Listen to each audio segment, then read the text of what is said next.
trabajado en su entorno familiar, acostumbrándoles a ser, a ser filmados y claro, eso se nota muchísimo. Quizá era un tema que yo te iba a plantear antes, que hemos apuntado antes, que quizá otros autores, como dice Roberto, planteaban otro tipo de conflicto emocional al espectador. Madronita lo que hace es rodar la felicidad de la evolución de su familia, ¿no? Y eso te deja un poco perplejo, te contagia el optimismo, pero te deja perplejo que realmente no haya una grieta de desasosiego, de desolación, de tristeza. También tiene mucho que ver con la clase social, que efectivamente tiene posibilidad de ese disfrute, de ese hedonismo constante y lúdico en su vida, ¿no? Pero es un tema que yo creo que es muy interesante en vuestro planteamiento de las imágenes. El problema de esta película, uno de los problemas era que es una película, el material que rodó Madronita, no hay ningún conflicto. Porque, bueno, además hay que tener en cuenta que ella lo rodaba para proyectárselo a su familia y ya está. O sea, que no tenía ninguna intención de análisis. De análisis o de plantearse alguna... O sea, era una cineasta como natural, o sea, primitiva, ¿no? O sea, de alguna forma. O sea, ella rodaba para un uso inmediato, que era lo que pasa que al mismo tiempo tenía un talento increíble, porque las cosas están muy bien rodadas, solo técnicamente son brillantes. O sea, tú como colega, como director de fotografía, claro. o sea, las cosas están perfectamente expuestas, o sea, eran cámaras que no eran automáticas, de 16 milímetros, que había que cambiar de rollo cada 3 minutos, era una cámara de vídeo de estas que lo hacen todos solas, o sea, que era una cámara que pesaba, que tenía que ir cargada con los rollos, que además hacía un trabajo intenso en cada filmación, porque si se ve la película está rodada desde muchos puntos de vista, o sea que no, mientras los demás jugaban a la pelota, ella se subía a las rocas, o sea, no era, y no descansaba, o sea, no era, eso, digamos, rodar es un oficio, o sea, que por lo menos, o sea, ella seguro que disfrutaba haciéndolo, pero a la vez lo hacía con lo mejor que podía, o sea, con toda su capacidad, ¿no? O sea, que no es tan... Lo lógico es que alguien empiece a rodar o hacer fotos a sus niños a los primeros, ¿no? Cuando nacen, ya el segundo y el tercero ya tienen menos fotos, ¿no? Yo no tengo casi, yo soy la pequeña y siempre digo a mis padres, pero bueno, estos son siempre mis hermanos, yo no estoy por ningún sitio, ya están hartos.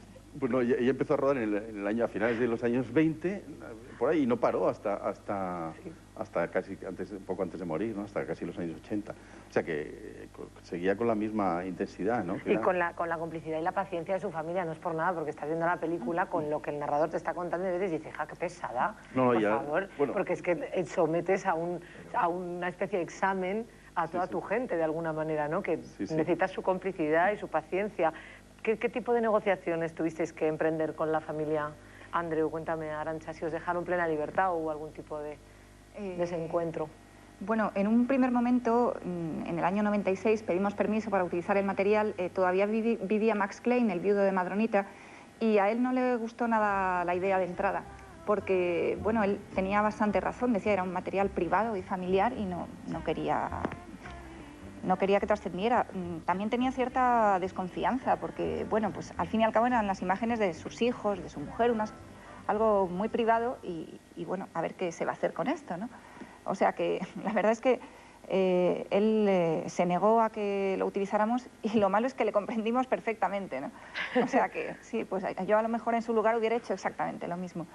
Pero de todas maneras, bueno, pues seguimos insistiendo y pasaron los años, este hombre falleció y por unos caminos pues un poco casuales dimos con otros miembros de la familia que ya no se mostraban tan reacios y bueno, a los que pudimos conocer y explicar con un poco más de detenimiento lo que queríamos hacer y finalmente dieron el permiso. Ellos siempre, claro, tenían, por decirlo de alguna forma, derecho a veto, o sea que si no les hubiera gustado no nos habrían dejado estrenar la película, pero creo que no lo necesitaban porque también para nosotros... O sea, teníamos mucho respeto a una gente que nos cedía las imágenes de su vida y de su familia y o sea, siempre queríamos hacerlo de forma que les gustara, por una cuestión ya ética. Sí, ¿no? lógicamente, ya no... claro. Sí, o sea sí, porque además, bueno, yo hago documentales sobre personas y temas que me interesan. O sea, no, digamos, de alguna forma... Me tiene que apasionar, o sea que estoy un poco con el protagonista de mi película. Enamorado de ellos, no claro, estoy en contra, no me gusta hacer una película con el protagonista en contra, no es mi estilo, pero es un estilo, pero no es el mío, ¿no? Entonces, de ahí, pues, bueno, nació eso. Entonces, el que consiguió de alguna forma que hiciéramos la película fue Mauricio Vilavecchia, que es nieto de Madronita, y que además ha hecho parte de la música también de la película. Y entonces, bueno, ha colaborado en toda la Él, de hecho, firma también el guión porque... De hecho, exactamente, firmáis los tres el guión, sí. Sí, porque, bueno, por un lado, Javier hizo las entrevistas, yo las remonté, hice pues esta construcción del personaje y tal, y luego Mauricio siempre era el que escuchaba lo que había y el que puntualizaba, porque al fin y al cabo, bueno, era el que más sabía del tema, era su familia, y bueno, también... traía las ideas de otros miembros de la familia, de su madre, que también tenía mucho que decir sobre el asunto. Y luego era muy gracioso porque puntualizaban sobre cosas, pues no sé, yo había escrito a lo mejor, pues, la madre de Max era una señora arrogante, y entonces decían, no, arrogante no. Y entonces se pasaban un montón de tiempo entre todos buscando el adjetivo, ¿no? Decían, más bien estirada, no, pero tal. Y entonces había como una especie de discusión para dar con el adjetivo que de verdad fuera con esa señora. Y supongo que para ellos también un viaje alucinante, ¿no? Porque sería una inmersión. Yo no sé si ellos accedían normalmente a este material, pero es como un viaje en el tiempo también tremendamente doloroso y terrible, ¿no? Porque no es lo mismo la ficción. Mis padres son actores y yo ya sé que les veré siempre vivos en la pantalla, pero es diferente. No estoy asistiendo a nuestra propia vida. Es distinto, es doloroso también, pero esto me parece ya un viaje alucinante en un agujero negro perdido que hay que tener mucho valor para sentarte a observar, ¿no? Sí, el estreno en Barcelona, sobre todo, que fue, bueno, gran parte de la familia y de los que salían en la película, ¿no? De los que salían de jóvenes allí, pues fue emocionante, porque estaba a la mitad de la sala, bueno, casi... Murmurando a lo largo del baño, este soy yo, Era como una proyección de cine familiar. Pero qué increíble, por favor. Podían estar gente llorando y tal, o sea, era como muy tremendo, o sea, era... No se lo, bueno, ¿creéis que a Madronita le hubiera gustado el resultado? Absolutamente, ¿verdad? Tiene toda la pinta de que hubiera estado en este coloquio feliz, comentando cosas encantada, ¿no? Yo, vamos, por lo que he podido conocer de ella a través de vuestra película, pero... Sí, ella nunca tuvo ambiciones de ser un artista o de exponer su trabajo, pero sin embargo yo creo que esa perseverancia, esa tenacidad, tiene mucho que ver con el carácter de un artista, ¿no? Y creo que de alguna forma le habría gustado, ¿no? O por lo menos eso es lo que esperamos, ¿no? O sea, siempre lo hemos hecho con ese cariño y con esa intención, ¿no? Eso nunca se puede saber si le gusta. Eso es lo que parece y lo que resulta. Un instante en la vida ajena puede englobarse dentro de una práctica que quizá no es muy conocida, pero sí está muy extendida. Es el cine de compilación o el cine de metraje encontrado. Se llama así a las películas hechas, reconstruidas en la moviola a partir de imágenes ajenas que se vuelven a montar alterando en mayor o menor medida su sentido original. Vamos a hacer un repaso por la historia de este tipo de cine.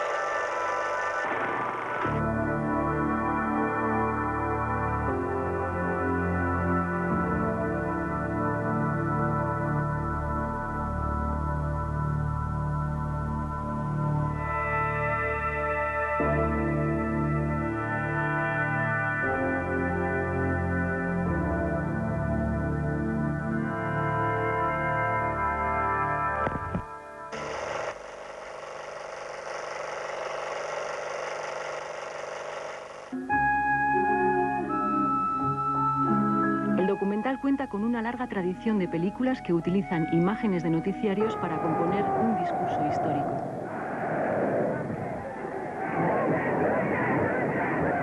We shall restore the glory that was Rome.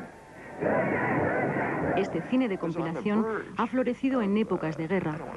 El fuego cruzado de propaganda y contrapropaganda dejó ver que el sentido de una imagen histórica es aquel que quiera darle el compilador. Casa voy al punto, pues es mi obligación. Adiós, amigas mías. Adiós, adiós, adiós. Los finales de época también han sido propicios a este tipo de revisión. Al caer una dictadura, por ejemplo, los cineastas sienten la necesidad imperiosa de mirar atrás y cuestionar la historia oficial de ese periodo. Ni más, ni menos, ni menos, ni más. Simplemente eso. Este cine de montaje equivale a una operación de desmontaje de esa imagen única que había sido impuesta. But Lenin said that cinema was the most important art because it reaches the masses, and even the masses have to be entertained.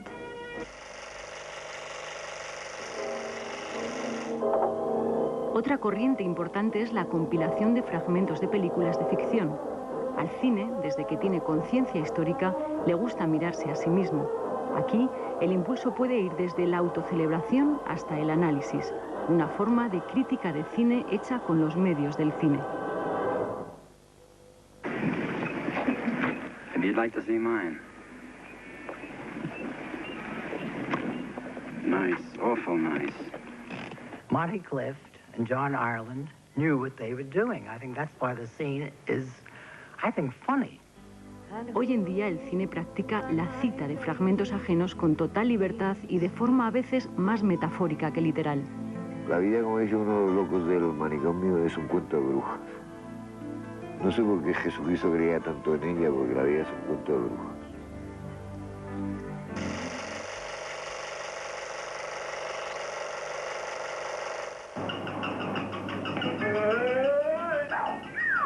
El trabajo de montaje está tan vinculado a la esencia del cine que no puede resistir la tentación de apropiarse de imágenes ajenas para jugar con ellas.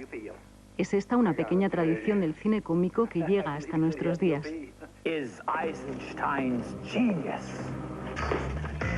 Olvidando su vocación de crear imágenes radicalmente nuevas, el cine experimental también juega hace tiempo a mirar imágenes antiguas con ojos nuevos, fijándose más en su propia materialidad que en su contenido literal.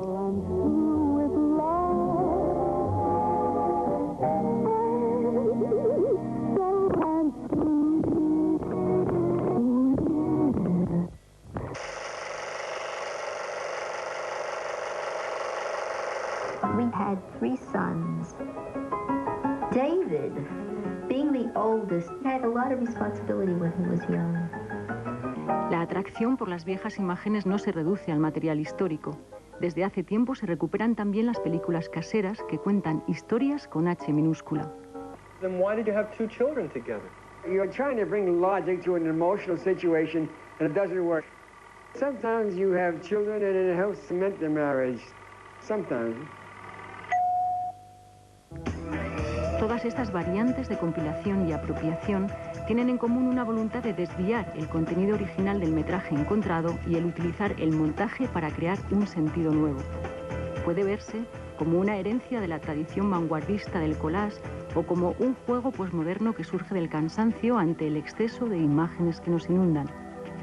En cualquier caso, sus posibilidades son inagotables.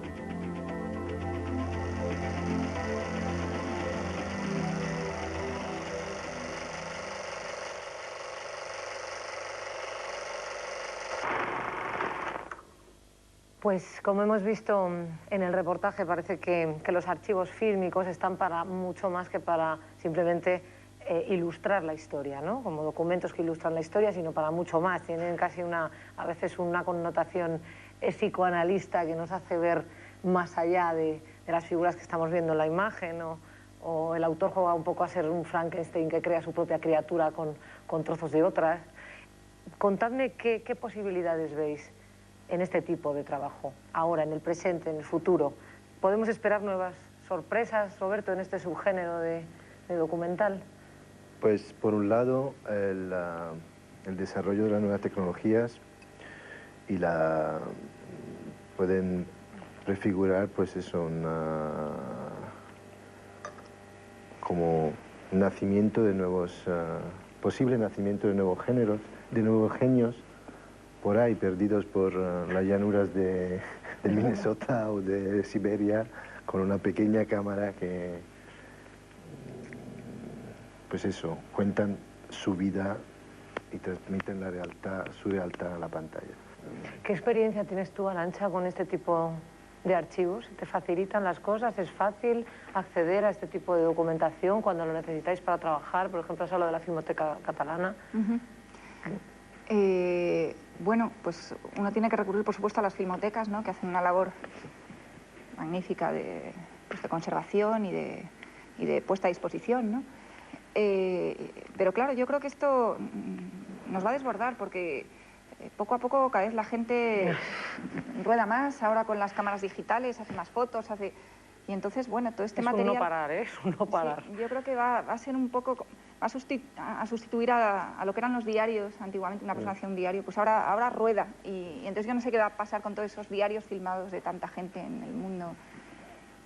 Bueno, es algo... Sí, no, pues como decía antes Arantxa, la Filmoteca es una institución importante y la Filmoteca Española es la institución encargada de conservar y restaurar nuestro patrimonio cinematográfico. Las películas caseras también tienen su hueco y su archivo propio. Y el responsable de este archivo, Ramón Rubio, nos va a contar cómo funciona.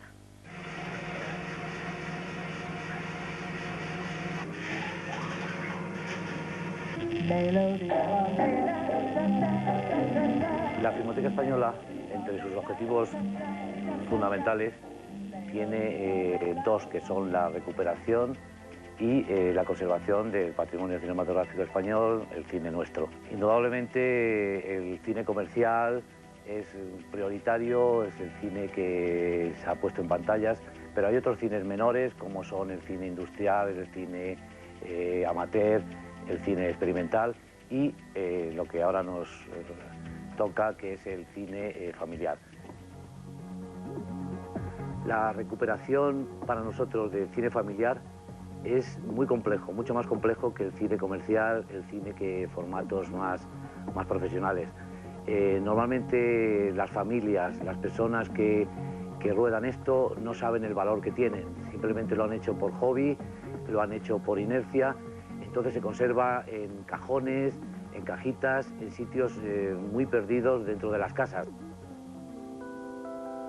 Hay un caso curioso que es esta caja, que hasta un carpintero la ha diseñado expresamente para los rollitos pequeños de las películas de 9,5, Paté Babi, que iba rodando la familia sistemáticamente.